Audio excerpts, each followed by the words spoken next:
আস্তে আস্তে বাবা, আস্তে।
চলছে সেটা পিছন পিছনে চলছে, একটু খেলছে না।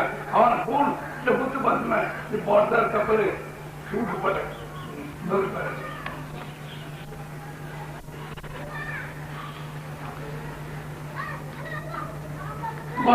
বর্দার ব্যাপারে কখনো সে উল্টো পাল্টা করে মনে হয় টাচ করে নেয়। আর নিজ চলছে ওর পেছনে পেছনে চলছে, ঘরের মধ্যে এখান থেকে ওখানে চলে গেল, ওখান থেকে ওখানে। তারপর মুভমেন্টের দ্বারা মনে মনে উত্তর দিয়েছে। কবচের রোধ করে 1, 2, 3, 4, 5, 6, 7 বছর আছে। আমাদের জীবন অনেক কিছু ঘটেছে, এটুকু বলছি। আমার এই জীবনে কিন্তু আমি ত্যাগ করলাম, কথায় চলে আসছি। শেষকাল ত্যাগ 2 বছর বাদে এনার্জি ছিল আমার, এনার্জি তার কিছু অংশ চলে যাচ্ছে। খুব একটা উপহার এই জিনিসটা সত্যি বলছে, এবং অদ্ভুত ব্যাপার হচ্ছে, এটাও ঠিক। কিন্তু ওতে লাভ এই কারণে ছেড়ে দিলাম শেষকাল 2 বাদে। তারপর একবার আমি মার কাছে যখন থাকতাম সেই সময় গল্প করছিলাম, মামুজি বললেন কি কতগুলো নিয়ে আবার কর। মার সামনে করলাম, মায়ের সামনে, আমি মার সামনেই কাজ স্ত্রী ভোগ করলাম। তখনও স্ত্রী দিল। ও কখনো মনে হয়েছে একজন এসে বললেন আমি ওপর দিয়ে যাচ্ছিলাম, বলছে আমি উপর দিয়ে যাচ্ছিলাম।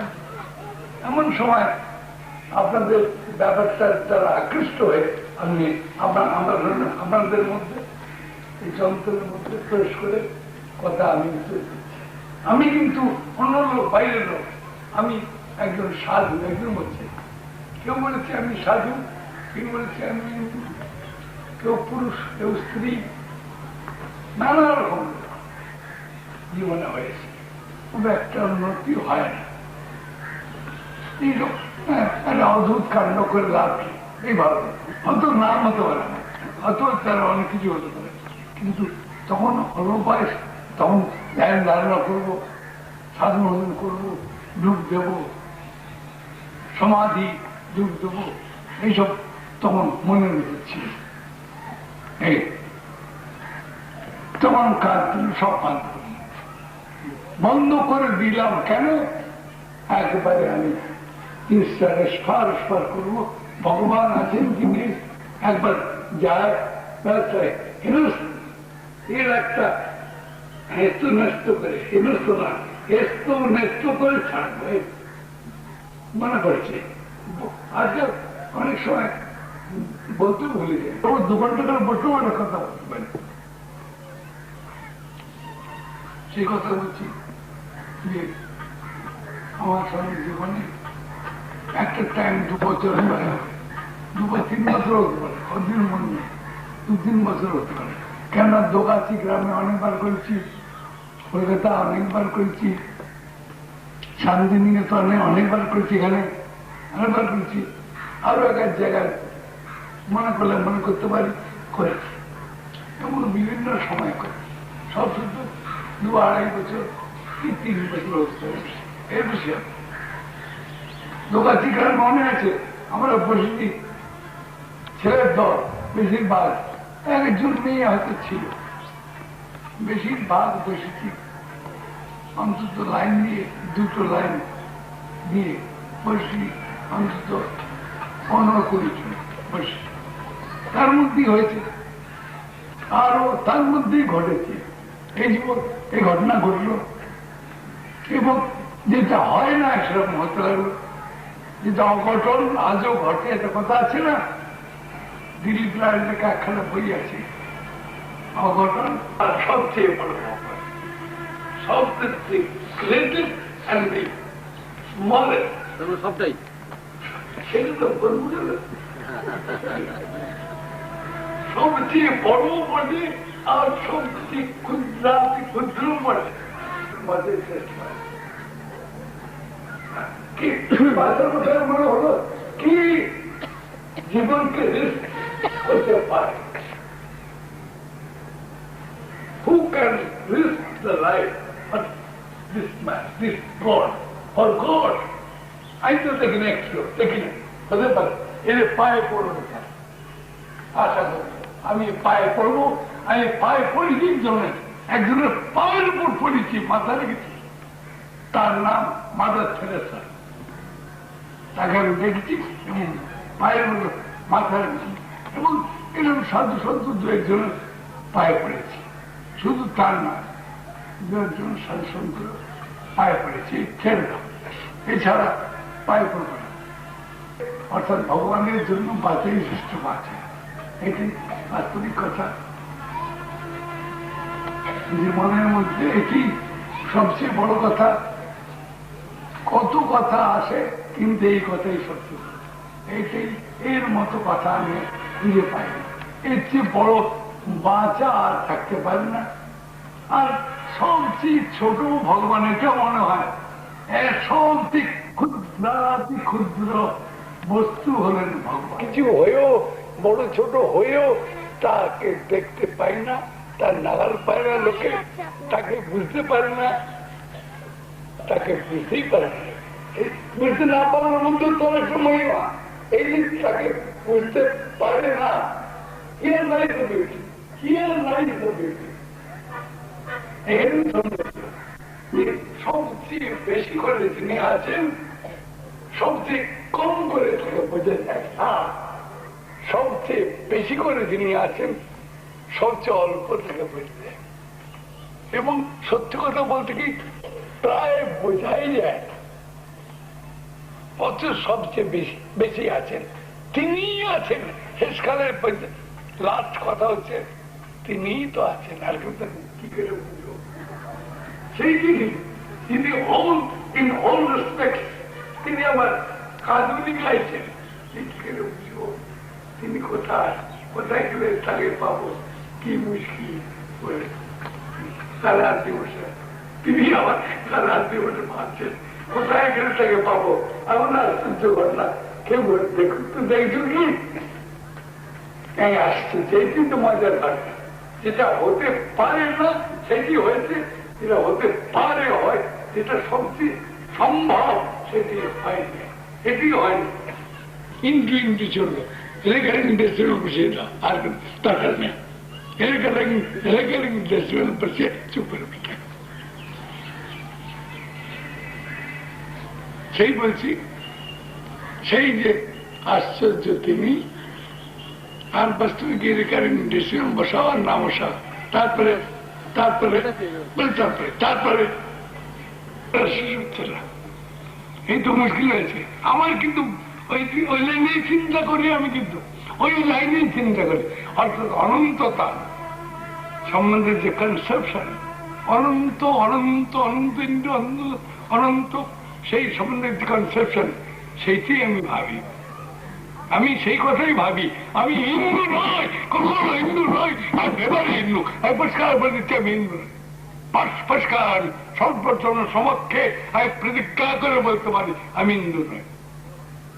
হিন্দু নয় এই কথা বুকের মধ্যে, এই হিন্দু নয় এই কথা বুকের মধ্যে জোর দেওয়ার জন্য বইতে ফেলে দিয়েছি আমি, বইতে রাখিনি। আমার ব্রাহ্মণের ছেলেবেলা বইতে হয়েছিল, পাশ্চাত্য যেতাম, বৈদিক ব্রাহ্মণ, সেই যে কথা জোর, সেই কথা সত্য করে তোলবার জন্য, মিথ্যা নয় আমি হিন্দু নই এ কথা মিথ্যা নয়, এই কথা মিথ্যা নয় এই প্রকাশ করবার জন্য।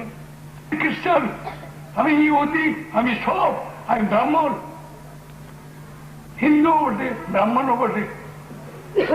ব্রহ্মকে যে ব্রহ্ম জানা অতিথি ব্রাহ্মণ, ব্রহ্ম ব্রাহ্মণও বটে, ব্রাহ্মণ বটে। কথা বললো আমি পরিষ্কার প্রচলিত কথা একটু সূত্র একটু বলি, আমি হিন্দু নয়, মাফ করবে, আমি সবাইকে কাছে মাফ চাইছি, আমি হিন্দু নাই, পরিষ্কার যা করতে করুন, কলামিটার বলি রাখতে রাখুন, মারা যাবে, মারা যায় করে দেয়।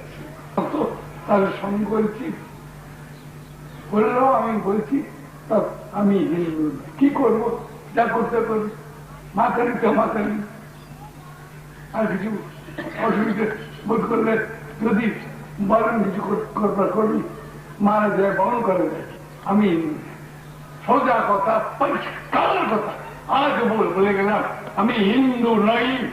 ওইতে নেই আমার, ওইতে রেখেছিলাম 5 বছর আগে, আজ নয়, গতকাল নয়, পরশু নয়, 1 বছর আগে নয়, 5-6 বছর আগে পৈতে দিয়েছি।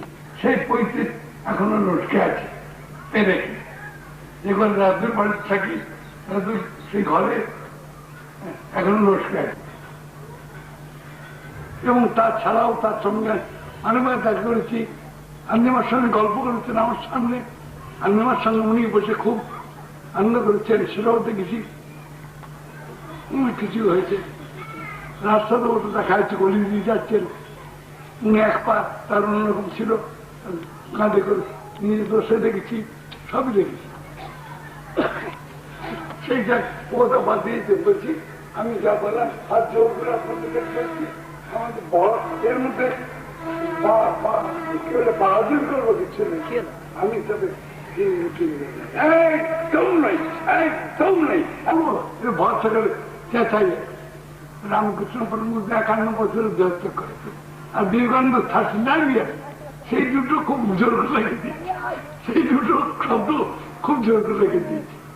রামকৃষ্ণ পরমহংস দেব 51 বছরের দেহত্য করেছেন, আর বিবেকানন্দ 39 ইয়ার্সে, যাক সেই দুটো ভরসা করে বেঁচে আছে, চলে গেছে।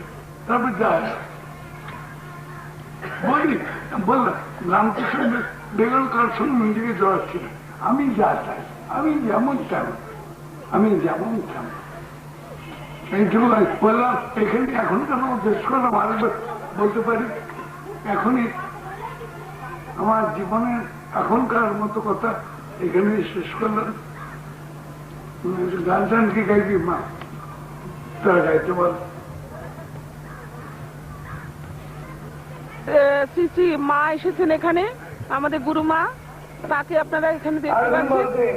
মা থাকেন না বেশি কলকাতাতে বেশি দিন, প্রায় আনন্দময়ী আশ্রমে থাকেন। এখন এই উৎসব উপলক্ষে শান্তিনিকেতনে এসেছেন। মারা গেল, পাওয়া গেল, একদম বিচিত্র ভাবনা।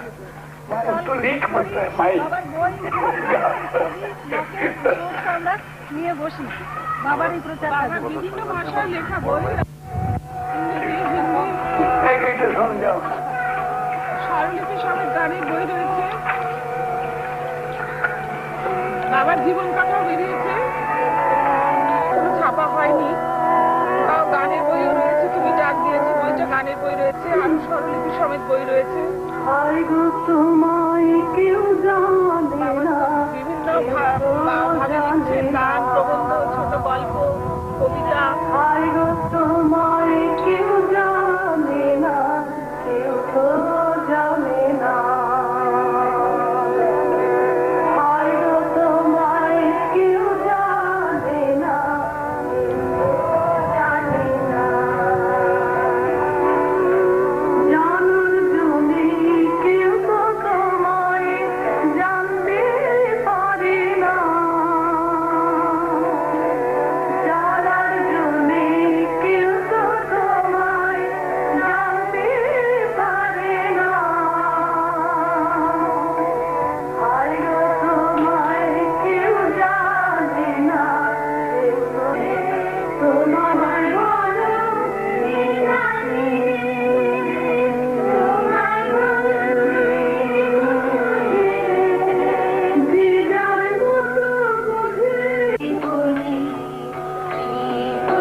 কখনো মনে হয় এদিকে আছি, কখনো মনে হয় ওদিকে আছি, কখনো মনে হয় এপারে আছি এপারের দিকে, কখনো মনে হয় ওপারের দিকে, কখনো মনে হয় দেহের তালে দুলছি, কখনো মনে হয় পাখির মতো শান্ত জলে সেই জলের নৌকো ভাসছে। কিন্তু সমস্তই একজনের ব্যাপার, তার হাতে একেবারে সুন্দর একটি ব্যাপার চলেছে, খেলার মতো ব্যাপার চলেছে। আমি সব দলে আছি, সব দলেতেই আছি, আমি কোন দলেই নাই। এই গানটা গাইব এরপরে মোহনদা গাইবেন? হ্যাঁ, মোহনদা গাইবেন গানটা।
আর কোনো ব্যাপার না, এখন একটু ভোগের ব্যাপার আছে। মালাগুলো ঠাকুরকে একটু খোলাও, সবাই বাবাকে একটু বিশ্রাম করতে দাও। ভোগের ব্যাপার, ভোগের ব্যাপার এটা রে দাদু, এটা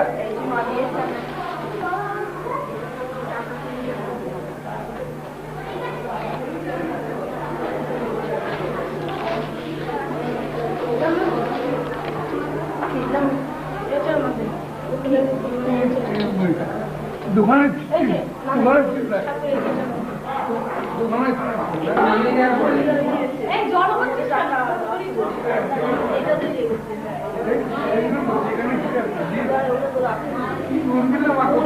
বললেন যে এখানেই সব আছে, আমি জানি না ওই যে রয়েছে কিন্তু ওখানে কিছু ঠিক আছে।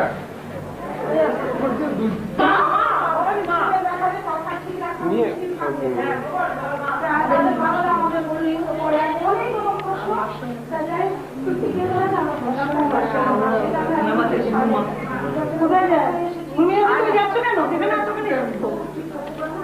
আপনি তাহলে বলে দিন বাবা দিদি বাবা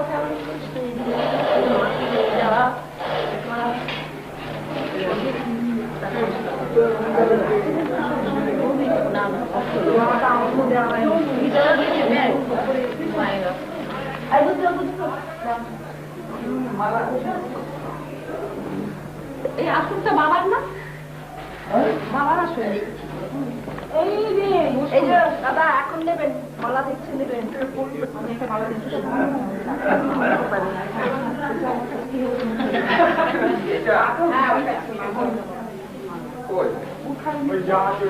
না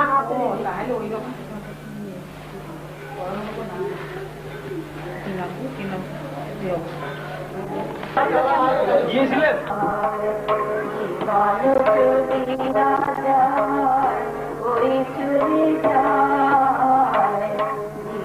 Thank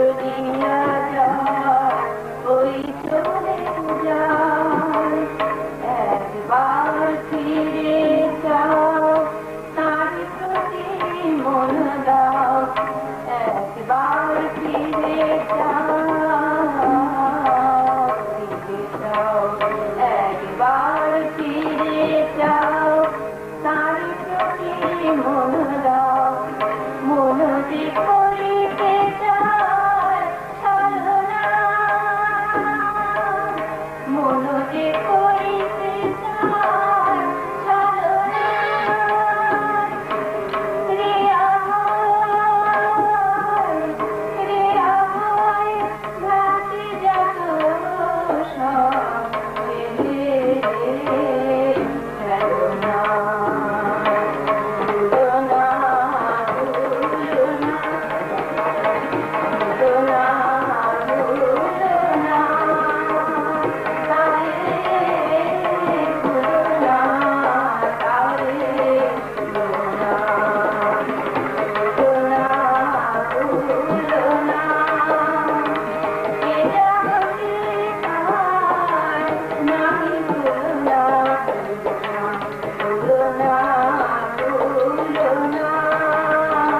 আমি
গুরুপূর্ব জন্মোৎসব উপলক্ষে যে পত্রিকা বের করা হয়েছে তার নাম আলো প্রকাশ।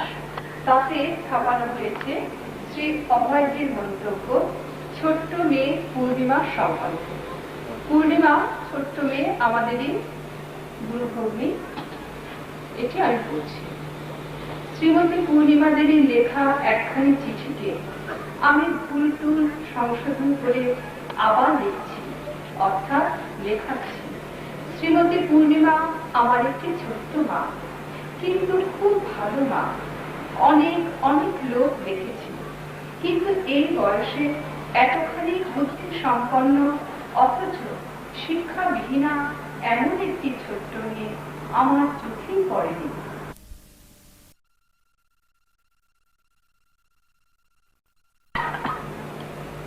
বলছি, কিন্তু ওরকম সভা আমি খুব কম হয়, এটা ঠিক। ওরকম ধর্মের সভা কলকাতায় কম দেখেছি আমি, যেমন শুনেছি।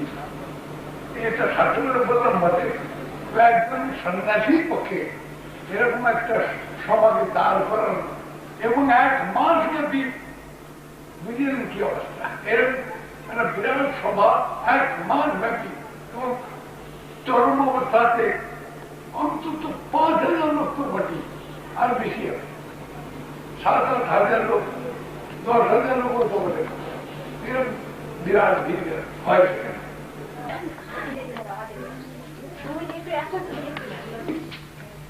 ভিডিও হয় সব না,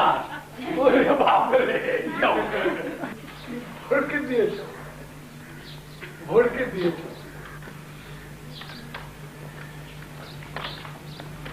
গান ধরবো একটু, গান ধরবো নাকি?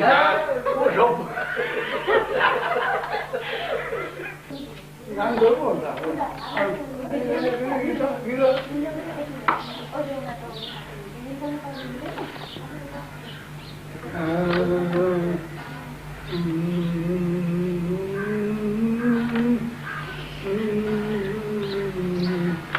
ডাকে আমারে, ডাকে আমারে, ডাকে আমারে, ডাকে আমারে, কে ডাকে আমারে, কে ডাকে আমারে, কে ডাকে আমারে, কে ডাকে আমারে।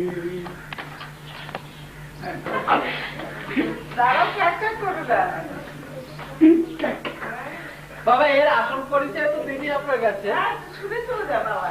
শুনে ওই যে আমাদের লেকের ওখানে ভ্রমণ করেছে না, সুরেন বাবুর ছেলে শ্রী শ্রী গুরুদেব শ্রী শ্রী সিদ্ধি মাতা, তার ছবি রয়েছে বাবার ঘরে। আর এই যে ঘর, এই ঘর শ্রী শ্রী সিদ্ধিমার কথা বাবা বলছেন। আমি শ্রী শ্রী শ্রী শ্রী সিদ্ধিমাতার কথা বলছি। তার প্রকাশ বা প্রচার এই জগতে বেশি হয়নি, কিন্তু তার মতো আশ্চর্য মনুষ্য এই জগতে খুব কম এসছে, এটা বলতে পারি। আমি তো নানা রকম গ্রন্থ পড়ি, বহু রকম গ্রন্থ এখানে কিছুই নেই। এখানে তো গরিব বাবা বেশি নেই, কলকাতায় রয়েছে, আরো কাশিতে রয়েছে, বিভিন্ন জায়গায় বাবার বই কালেকশন। বলছিলাম সিদ্ধি মাতার অদ্ভুত প্রকাশ ও প্রচার যা জগতে ঘটেছে, সে আমরাও অবাক হয়ে গিয়েছি এবং অবাক হওয়ার মতোই কথা। শ্রী শ্রী সিদ্ধি মাতা যশোর এক স্থানে জন্মেছিলেন। তার শরীর যশোরে জন্মগ্রহণ করেছিল, কিন্তু এর পরেও তিনি লেখাপড়া খুব সামান্যই জানতেন, লেখাপড়া খুব বেশি জানতেন না। কিন্তু হলে কি হবে, তার লেখাপড়া আর আমাদের জ্ঞান কোনো একরকম জিনিস নয়। তার লেখাপড়ার সঙ্গে সাধারণ জ্ঞানের কোন তুলনাই হয় না, কোনো তুলনাই হয় না। সেই সিদ্ধি মাতার কাছে কি আর বলবো, বহু ঈশ্বর মিথ্যাতে আমি বহু বড় বড় মহাপুরুষের সঙ্গ করেছি। নাম করা যারা প্রসিদ্ধ এই দুনিয়াতে, এই বিশ্বেতে যত মহাপুরুষ এসেছেন, আজ অব্দি এসেছেন, বর্তমানে আছেন, পুরনো মহাপুরুষের কথাও বলছি, তারাও তাদের কথাও বলছি। তাদের অনেক কথা শুনেছি, হয়তো সকলের কথা জানি না, কিন্তু অনেকের কথা তো শুনেছি। আর অনেকের কথা শুনলেও বলতে পারি আমার গুরু শ্রী শ্রী, আমার গুরু বলে বলছি না, কিন্তু আমার গুরু শ্রী শ্রী সিদ্ধি মাতার মতো একটা মহাপুরুষ আর দ্বিতীয় আমি পাইনি। হতে পারে, থাকতেও পারে, কে নেই কে আছে কি করে বলবো, তবু বলতে পারি এরকম একজন, এরকম একটা জন আমি আর দেখতে পাইনি এই জগতে। তিনি এসেছিলেন, তার দেহেতে নানা রকম রেখা ফুটে উঠত, ময় হয়ে যেত, মুখমণ্ড জ্যোতির্ময় হয়ে যেত। তার দেহের মধ্যে কি আশ্চর্য ঘটনা ঘটত, যারা দেখে তারাই জানে। আমিও সামান্য কিছু দেখবার সুযোগ পেয়েছি। আমিও আমার এই ক্ষুদ্র জীবনে আমি সামান্য কিছু দেখবার সুযোগ পেয়েছি। তার দেহের ভেতর দিয়ে কত অলৌকিক প্রকাশ করত, এই জগতে যেরকম ঘটতে পারে তাই কে জানে, কে জানতো এরকম যে ঘটতে পারে। বাস্তবে কি বলছি, আমি পরিষ্কার কথা বলছি, এরকম একটা মানুষ, এরকম একটি লোক, এরকম একটি আবির্ভাব এই জগতের মধ্যে যে আসতে পারে আমার ধারণার বাইরে, একেবারে ধারণার বাইরে। আমি তাই তো তোমাদের সবার কাছে সকলের কাছে বলছি, শ্রী শ্রী সিদ্ধি মাতা যার শরীরের জন্ম হয়েছিল যশোর জেলাতে, তিনি শেষ জীবনে দীর্ঘকাল বহুকাল কাশীতে বাসনের মধ্যে প্রকাশ পেয়েছে। এবং বর্তমান জগতে, আধুনিক জগতে যে এরকম ঘটনা হয়, এবং আধুনিকের সঙ্গে আমি জানতে পেরেছি যে আধুনিকের সঙ্গে পুরাতন জগৎকে মিলিয়ে এমন একটি অলৌকিক প্রকাশ আর জগতে বেশি হয়নি সিদ্ধি মাতার। সেই সূত্রে আমি জগতে, আমি লোকের সেবা করবার জন্য এসেছি জগতে। সিদ্ধি মাতার কথা যদি কিছু বলতে পারি, সেই বলবার জন্যই আমার জন্ম। যদি কিছু বলতে পারি, তার কথা যদি কিছু বলতে পারি, শ্রীমা আনন্দময়ীকে আমি বলা উচিত না। শ্রী আনন্দময়ী আমার কথাতে সিদ্ধি মাতার কাছে গিয়েছিলেন এক সময় লক্ষ্যে। সিদ্ধি মাতার কাছে গিয়ে খানিক্ষণ বসেছিলেন। সিদ্ধি মাতা একটা ছোট্ট চৌকির ওপর এই এক হাতের মতো উঁচু, তার চেয়েও কম, এক হাতের চেয়েও কম উঁচু এই চৌকির ওপর বসছিলেন। আনন্দমা মাটি দিয়ে বসছিলেন, পুরস্কার বানায়, আমরা মাটি দিয়ে, আনন্দমা মাটি দিয়ে। তারপর কথাবার্তা হলো, আমার দীক্ষার প্রসঙ্গ হলো। সিদ্ধি মাতা বলতেন না অমুক দিন দীক্ষা হবে, এসো। মায়ের অনুরোধে দীক্ষা দিলেন। যা মনে হলো যেন মায়ের অনুরোধে দীক্ষার জন্য দীক্ষা বেশি লোককে দিতেন না, একদম দিতেন। খুব কম লোকই দীক্ষা দিতেন, খুব কম লোকই দীক্ষা দিতেন। এটা মনে হলো আসলে সিদ্ধি মাতার ইচ্ছা অথবা পরম দেবতার ইচ্ছা যে আমার তার কাছে দীক্ষা হয়, সেই জন্যই দীক্ষা হওয়ার আসল কথা এটা। আসল কথা এই কথাই আসল কথা। পরম গুরুর ইচ্ছা, বিশাল বিরাট গুরু, চিরন্তন গুরু যে, তার ইচ্ছা যে আমার তার কাছে দীক্ষা হয়। তাই হয়েছিল একটা সময়, তাই হয়েছিল। আমার দীক্ষা হয়ে গেল। পরে দিন পরে আমি দিন পেলাম এবং গিয়ে তার কাছে দীক্ষা হলো। আজকাল তো কত হাজার হাজার দীক্ষা দিচ্ছে। সে দীক্ষা আর আমার দীক্ষা ঠিক এক সময় এটুকু বলে দিচ্ছে। আজকাল হাজার হাজার লোক হাজার গুরুর কাছে দীক্ষা নিচ্ছে, ঠিক তাদের মধ্যে ঠিকই আছে। কিন্তু আমার ক্ষেত্রে বলছি, একটা অদ্ভুত ঘটনা ঘটেছিল এবং তারপর থেকে আমার জীবন অদ্ভুত ধারায় চালিত। বলতে গেলে বলতে হয়, আমি আমার সেই মুহূর্ত থেকে, যে মুহূর্তে দীক্ষা হয়েছিল, সেই মুহূর্ত থেকে আমি আমার গুরুর দ্বারাই পরিচালিত, আমি আমার গুরুর ধারতে আছি, আমি আর গুরুর হাতের পুতুল, তাও বলতে পারো। কেন গুরু জিনিসটাকে, যিনি গু মানে অন্ধকার, রূ মানে নিরোধক, যিনি অন্ধকার থেকে আলোতে নিয়ে যান, তার নাম গুরু। আসল গুরু এই কথা, যিনি অন্ধকার থেকে আলোকে পৌঁছে যান, নিয়ে যান, মানুষকে টেনে নিয়ে যান, আমাদের টেনে নিয়ে যান, তার নাম গুরু। সেই গুরু জগতে কম আছে গুরু। তবে এই গুরু বলে স্বীকার করে দিলে তার ভিতরে গুরুর প্রকাশ হয়। এটাও এরকম ঘটেছিল একটা শুভক্ষণে। আমার গুরুদেব, যার কথা বলব, শ্রী সিদ্ধি মাতা, তার দর্শন পেয়েছিলাম, তার সঙ্গ পেয়েছিলাম, সামান্য অল্পদিন সঙ্গ পেয়েছিলাম, তার কিছু কিছু অলৌকিক বিভূতিও দেখেছি। এবং আজ আমি বলতে পারি আমি ধন্য যে এমন গুরুর কাছে গিয়ে পৌঁছেছিলাম এবং এমন গুরুর কাছে আশ্রয় পেয়েছিলাম। এটা আমি ধন্য। শ্রী শ্রী মহানন্দময়ী আমাকে নিয়ে তার কাছে পৌঁছে দিয়েছিলেন, এটাও ঠিক, পৌঁছে দিয়েছিলেন, এটাও ঠিক। কথা হয়েছিল আগে, আনন্দের মা বলছিলেন, কে কাশিতে আছে? কাশিতে নিত্যদিন দেখা, কে কাশিতে আছে এরকম ভালো? তখন একজন বলে সিদ্ধিমাতা আছেন। এইসব সূত্রে সিদ্ধিমার কাছে দীক্ষা লাভের সৌভাগ্য আমি লাভ করেছিলাম, একথা লাভ করেছিলাম। আজও সে তারই সূত্রে আমি চলেছি, তারই সূত্র সেই আমার ধারাকে নিয়ে লাভ করে। এটা জেনে রাখবে, তুমি ছেড়ে দিও, তিনি তোমায় ছাড়বেন না। রিয়াল গুরু কাছে একবার আশ্রয় গ্রহণ করলে, সত্যি যদি গুরু হয়, তুমি ছেড়ে দিলেও তিনি ছাড়বেন না। তিনি ছাড়তে জানেন না, তাই ছাড়বেন না। তিনি ছাড়বেন না কেন? তিনি ছাড়তে জানেন না, কি করে যাবে? তিনি ছাড়তে জানেনই না, ধরতে জানেন, কিন্তু ছাড়তে জানেন না। ছাড়বার বিশ্বাস নেই। এই কারণেই তো তিনি সত্যিকারের গুরু। এই গুরুর কাছে যেন আমরা যাই এবং তার আশ্রয় যেন পাই, এইটি আমার প্রার্থনা। এইখানে ব্যাস, আর কি বলবো?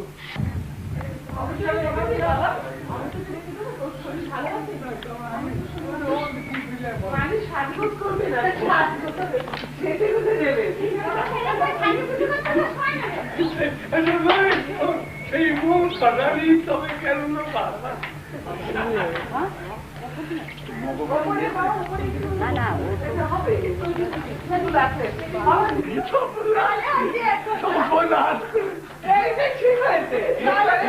বাবার আসল ছবিটা উঠলে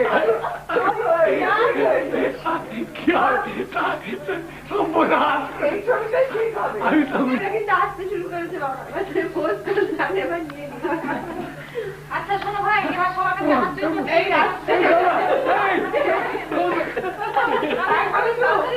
আসছে। মা, এদিকে মা, চিরুনি, এদিকে কাণ্ড হচ্ছে।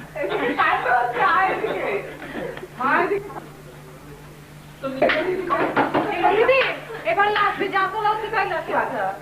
আচ্ছা শাড়ি করে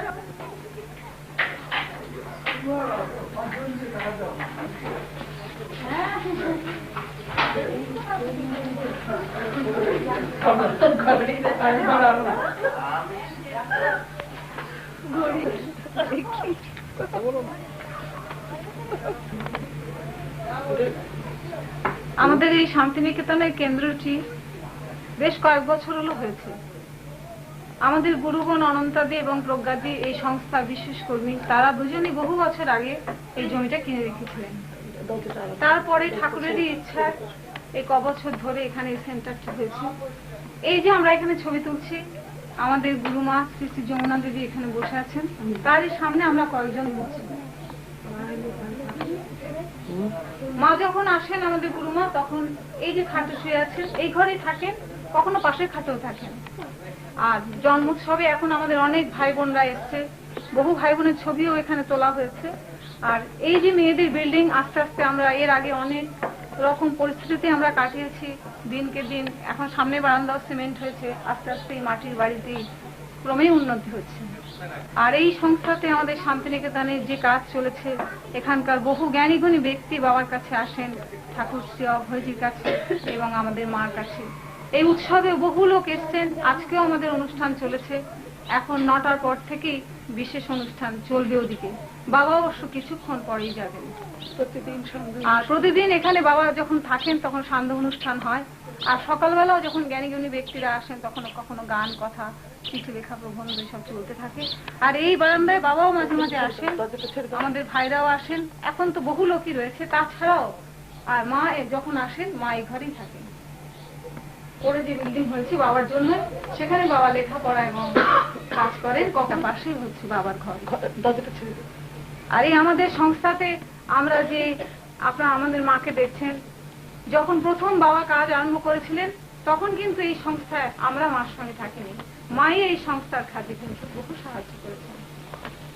উপরে আসছে, ওনারা আসছে।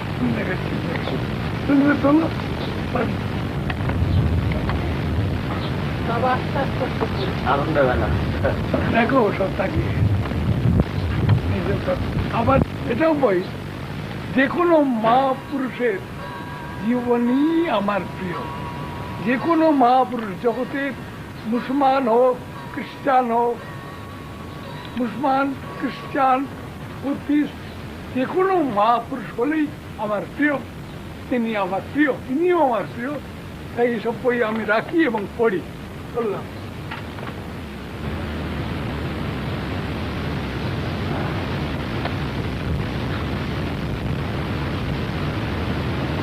এবার আপনি কি করেন?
কেবল চোখ বুঝে জপ করা, গঙ্গা স্নান করা, কতগুলো ব্রত আচার পালন করা, বরং আমার ধর্মটা নয়।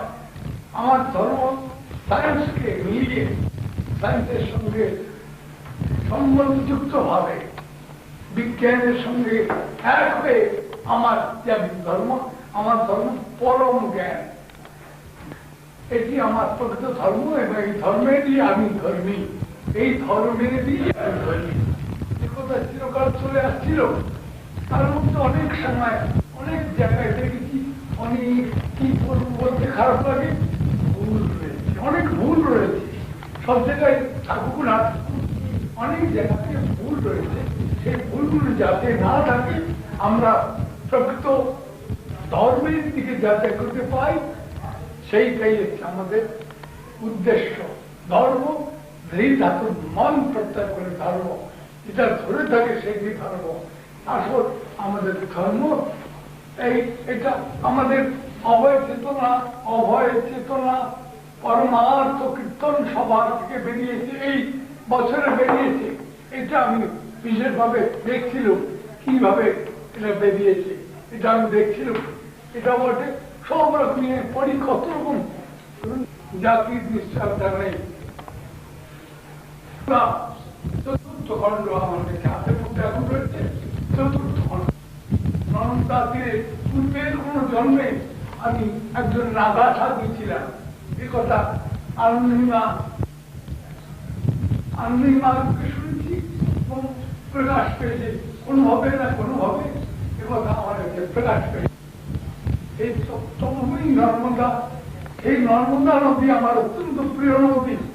গঙ্গা যেমন আমার মা, নর্মদা নদীও আমার সেই রকম মা।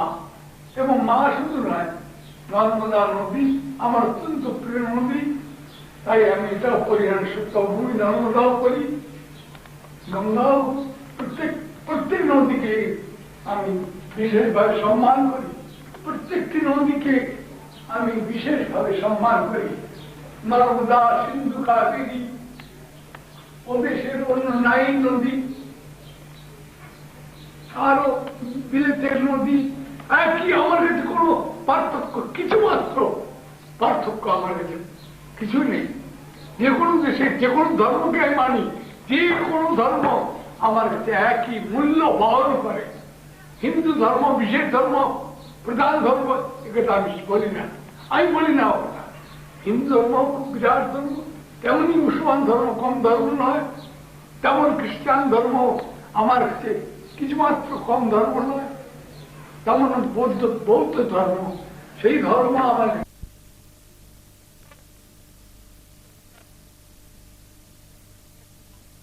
কম ধর্ম নয়। পৃথিবীর এমন কোন ধর্ম নেই যা আমার কাছে মূল্যবিহীন। একই প্রকার মূল্য সব ধর্মেরই আছে। কোন ধর্মে কিছু কম প্রকাশ পেয়েছে, কোন ধর্মে কিছু বেশি প্রকাশ পেয়েছে। সমস্ত ধর্মের মূল্য আছে। হিন্দু ধর্মের খুব বেশি মূল্য আমি তা মনে করি না। বিশেষ করে হিন্দুর মধ্যে অনেক কিছু গোলমালও আছে, অন্য ধর্মও আছে, তেমনি হিন্দু ধর্ম গোলমাল আছে, সব ধর্মেই গোলমাল আছে। একটি ধর্ম জগতের মূল ধর্ম, যেটা জীবনের মূলে রয়েছে। যদি কেউ অনুভব করতে পারে, সে বুঝতে পারবে কি ধর্ম আমাদের জীবনের মধ্যে রয়েছে। সেটি অনুভব করতে হবে। সেই ধর্মটি অনুভবের বিষয়, এর মধ্যে কোন সন্দেহ নেই।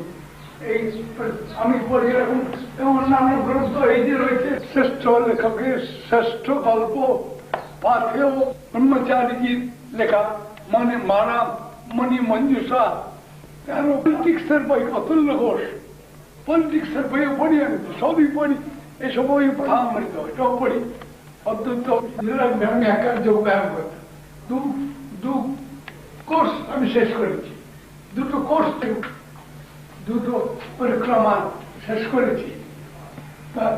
ঈশ্বরের ইচ্ছাতে যোগব্যায়াম করলেই যে খুব দীর্ঘজীবী হবে তার মানে নেই। যাই হোক, এই লেখাটা পড়ি, আবার দেখুন কত করছি, এই সমস্ত লেখা পড়ি। সাভারকর বিরাট জীবনের, তিনি অনেক বছর ইংরেজের কারাগারে জীবন দিয়ে গেছেন।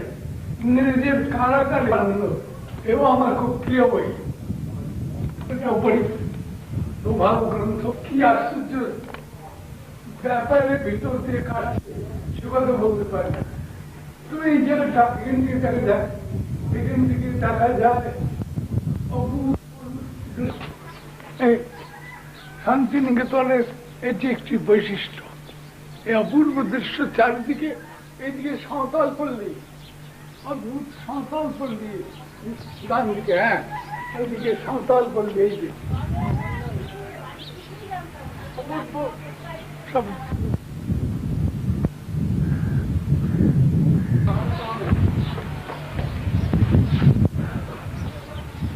এই স্থান আমার অত্যন্ত প্রিয় স্থান।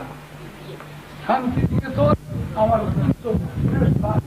শান্তিনিকেতনের দেবতা হচ্ছে রবীন্দ্রনাথ।